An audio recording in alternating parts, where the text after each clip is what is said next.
You're tuned into Nightline with me, Zuraida Tagaya. News making the headlines. Belt and Road Forum changes my perception towards China's domination, says PM. And public prosecutor files an appeal against court's decision to free maid's alleged abuser. Good morning. The Belt and Road Forum has allayed fears that the Malacca Straits and South China Sea would be dominated by a superpower nation. Prime Minister Tun Dr. Mahathir Mohamad admitted that he was once worried that the Belt and Road Initiative would only benefit China, but he changed his view after attending the second Belt and Road Forum for International Cooperation in Beijing, China. Speaking at a media conference before heading home on Sunday, Tun Dr. Mahathir pointed out that despite the size and wealth of the nations, all of them sat together and were given equal chance to voice their concerns and views. Mereka buat cadangan itu dan menyuruh kita terima. Tetapi ini tak seperti itu. Ramai daripada yang hadir itu daripada negara yang kecil yang penduduknya berjumlah cuma 300-400 ribu, duduk bersama dengan negara seperti negara China yang mana penduduknya berjumlah 1.4 bilion.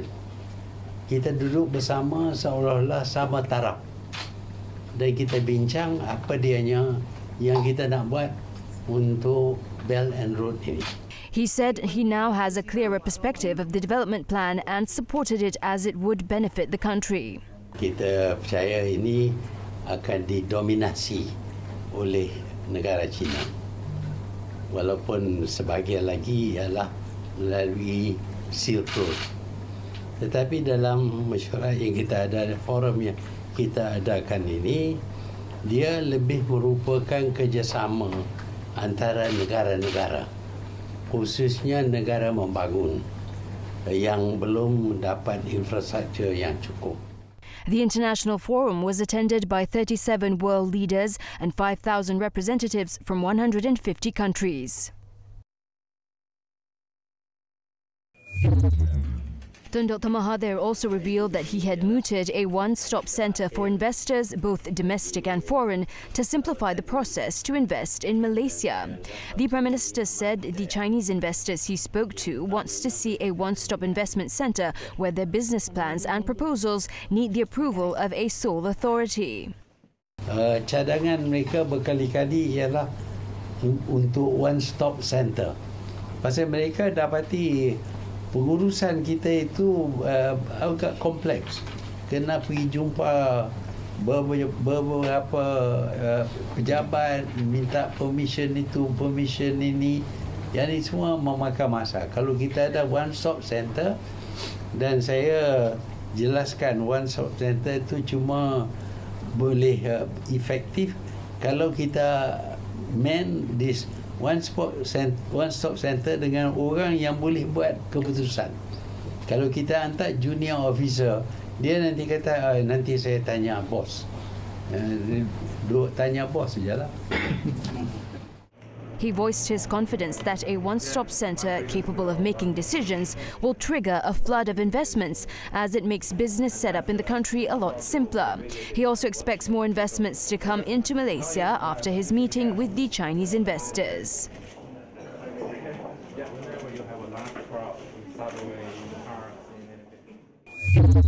Commenting on a video of Johor Crown Prince Tunku Ismail Ibrahim as saying that the Prime Minister should be changed, Tun Dr. Mahathir Mohamad said that a Prime Minister can only be changed by the people with their votes. Dulu kita ingat pada satu masa dulu ada TMJ yang telah ditukar dululah bagi kepada adik dia. TMJ itu. Jadi TMJ boleh tukar. Perdana Menteri cuma rakyat saja boleh tukar. Bukan nangoi-nangoi yang ingat kata dia orang besar. Dia bukan orang besar. Dia orang kecil. Kalau dia nak boleh undi-undilah bagi saya jatuh. Tunku Ismail appeared to have made the remark while leaving the Tan Sri Datuk Haji Hassan Yunus Stadium in Lakin, Johor after an AFC Champions League match on Wednesday night.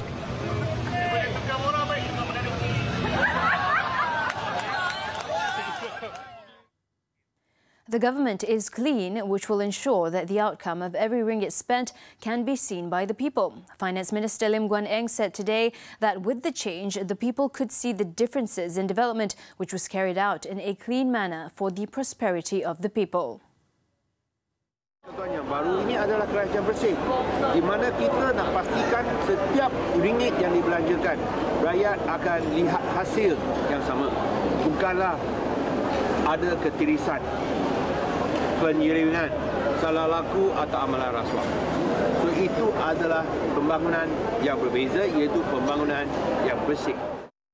The Finance Minister spoke to the media after carrying out a friendly observation program together with the DAP candidate for the Sandakan parliamentary by-election, Vivian Wong She Yi, at the General Market on Sunday. With regards to the development in Sandakan, he said it was only after the change in government that development in the town could be implemented, unlike in the previous government. Lim, who is also the DAP Secretary General, said the central government had approved the project to expand the Sandakan airport, repair the faulty lift at the Duchess of Kent Hospital and upgrade the hospital block.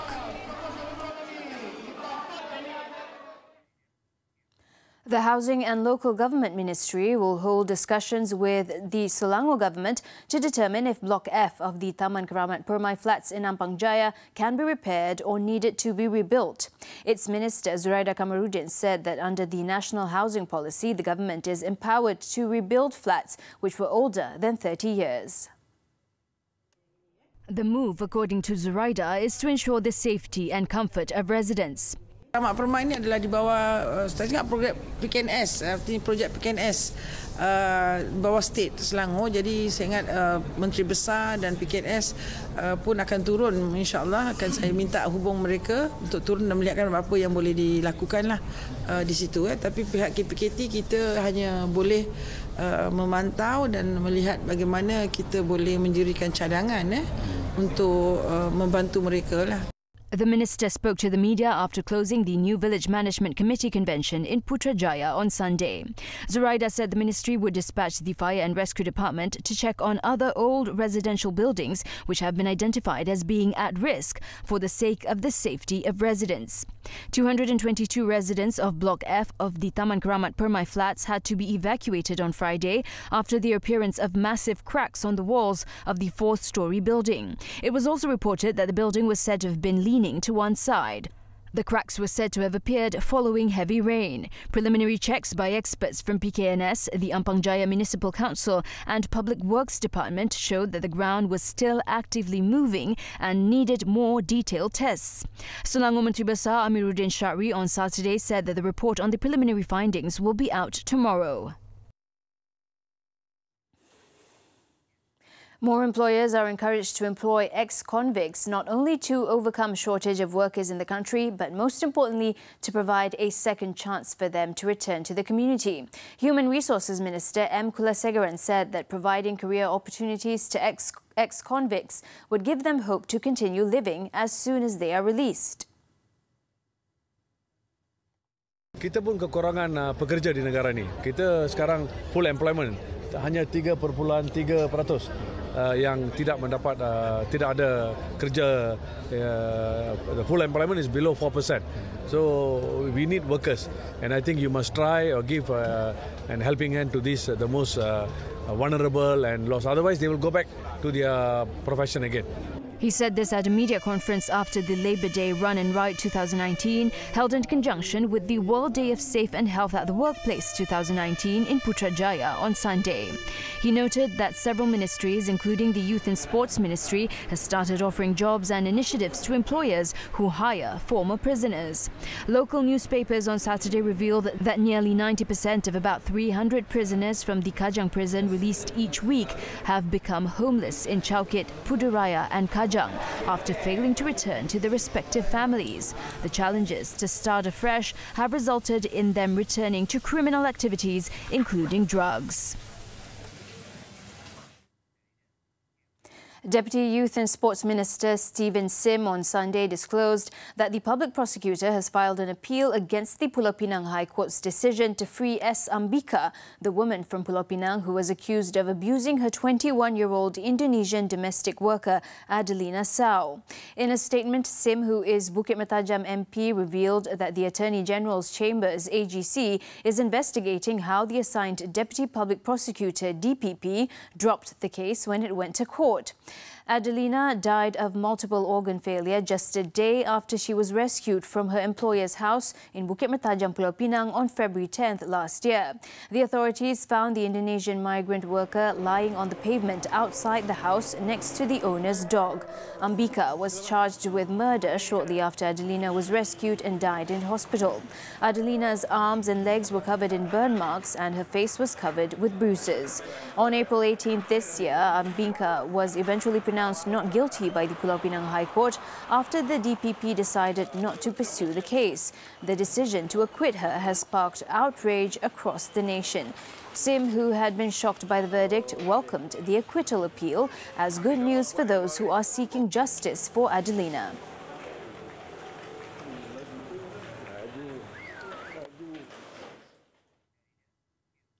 In Selangor, police nabbed 13 individuals in a raid Ops Chantas over allegations of extortion at the Selayang wholesale market. In the raid, which started late on Saturday, a 49-year-old local who was the caretaker of the illegal stalls was among those picked up.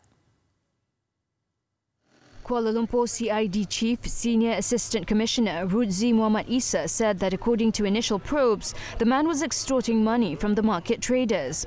He is being probed under the Penal Code. Further investigations will also be carried out to see if the man is involved with gangsters. In the operation, police also arrested 12 traders, 6 locals and 6 foreigners. Checks revealed that 4 of the foreign nationals were United Nations High Commissioner for Refugees UNHCR card holders, while 2 Bangladeshis were suspected to have abused their social visit passes and work permits. The suspects were aged between 17 and 57. They were taken to the Jinjang Central Lockup for further action. The illegal immigrants were being probed under the Immigration Act.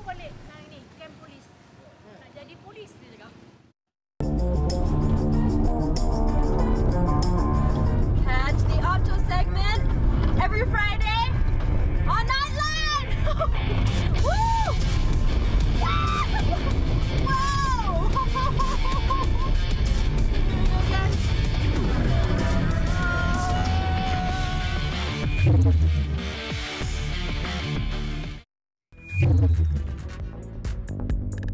After the break, MMEA detained 6 Vietnamese fishing boats in Terengganu. Details next.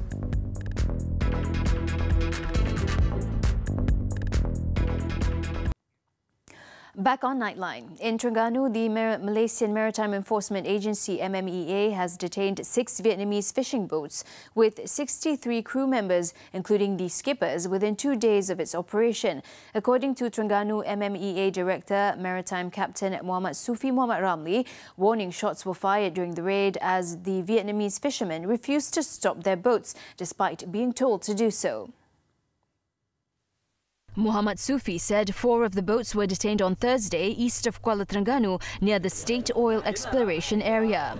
2 other boats were detained on Friday, also east of Kuala Terengganu, where they were fishing using the trawling method. It is understood that 2 of the boats detained were also believed to have been cloned using local registration numbers. Dalam usaha bot-bot kapal kita ni untuk mengejar bot-bot nelayan asing ni, mereka ni memang tidak semudahnya lah untuk memberi kerjasama kepada kita. Mereka ada berlaku siri kejar mengejar lah. Kejar selama 2 jam. Dan sikap degil mereka ni terpaksa pihak kapal untuk melepaskan tembakan amaran ke udara lah. Untuk memhentikan mereka ni. Dan setelah tindakan-tindakan tersebut diambil, kita berjayalah menahan mereka ni walaupun mereka cuba melarikan diri. Keadaan kapal kita sedikit berlaku pergeseran lah. All 63 Vietnamese suspects aged between 15 and 59 were taken to court on Sunday to obtain the remand order against them. The value of the 6 boats, the 3,000 kilograms of catch, 1,300 fish fertilizer, 7,000 litres of diesel, as well as fishing equipment, was estimated at 6 million ringgit. The MMEA also found a diary containing the names of maritime ship assets frequently conducting patrols in the South China Sea. The case is being investigated under the Fisheries Act and the Immigration Act. In Selangor, more than 30 individuals have had their statements taken by police over 8-year-old Muhammad Zahiruddin Putra Muhammad Fauzi, who has been missing for a week. Kajang District Police Chief ACP Ahmad Zafir Muhammad Yusof said the police are looking into all aspects, including criminal elements, to figure out the mystery behind the disappearance of Zahiruddin. Sebelum ni kita telah mendapat bantuan daripada pihak bomba dan juga JPAM. Namun setelah seminggu pencarian di lokasi-lokasi seperti di sungai yang berhampiran tidak menemui sebarang petanda ataupun petunjuk. So pencarian kami diperluaskan di seluruh kawasan Kajang dan juga daerah-daerah yang berhampiran. Samping itu juga pihak kami telah membuat nur alert dan juga telah memaklumkan seluruh IPD seluruh Malaysia. Ahmad Zafir was speaking to reporters after attending the Superheroes Challenge held in conjunction with the 212th Police Day celebrations in Kajang, Selangor on Sunday. He said among the individuals who had their statements recorded were the family members and classmates of Zahiruddin. Zafir urged those with information on the missing child to contact the case investigator, Sergeant Farah Nadia Muhammad Hashim, or contact the nearest police station. Zahiruddin was reported missing after leaving his home at a flat here in Bandar Sri Putra, Bangi on April 15th. He was last seen playing with his friends at about 8 a.m.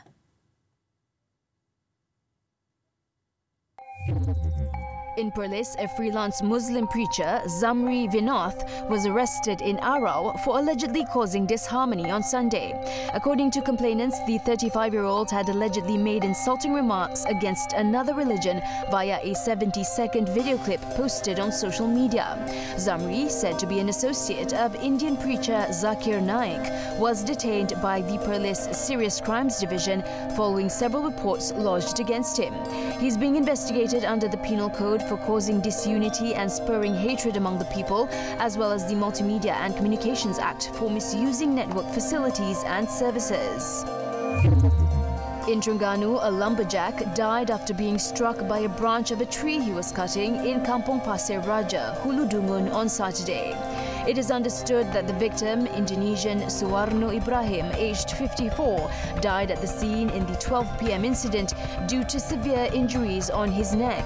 The body has been taken to the Dungun hospital for post-mortem.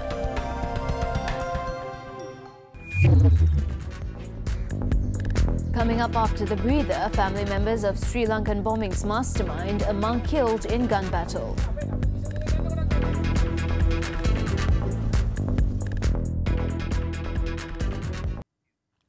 Sri Lankan authorities have confirmed on Sunday that the father and 2 brothers of the suspected mastermind of the Easter bombings were among 15 killed in a fierce gun battle between the security forces and the militants on Friday. According to officials, 3 of the 15 people killed were the same people who were seen in an undated video on social media in which they discuss martyrdom and urge their followers to kill all non-believers. They've been identified as Zaini Hashim, Rilwan Hashim and their father, Muhammad Hashim. Since the attack, Sri Lanka has been on high alert with nearly 10,000 soldiers deployed across the island to carry out searches and hunt down members of 2 local Islamist groups believed to have carried out the attack.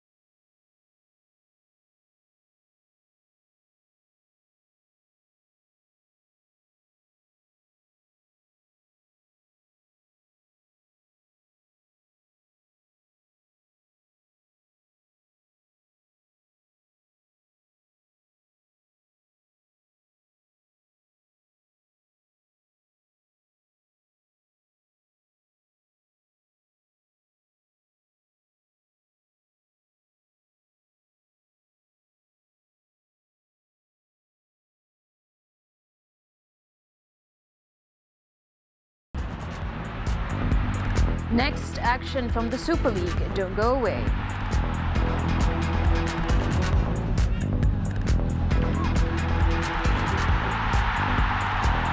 Sports football, the Super League. Defending champions Johor Darul Takzim remained at the top of the league standings despite being held to a 1-1 draw by Pahang on Sunday night.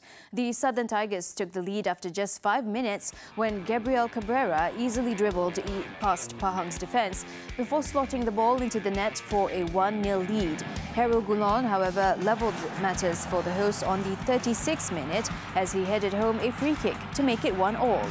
Both teams then pushed hard for the winner in the second half, but the score remained 1-1 till the full-time whistle. With the result, JDT remained at the top with 27 points, 2 points ahead of Pahang in second place after 11 matches.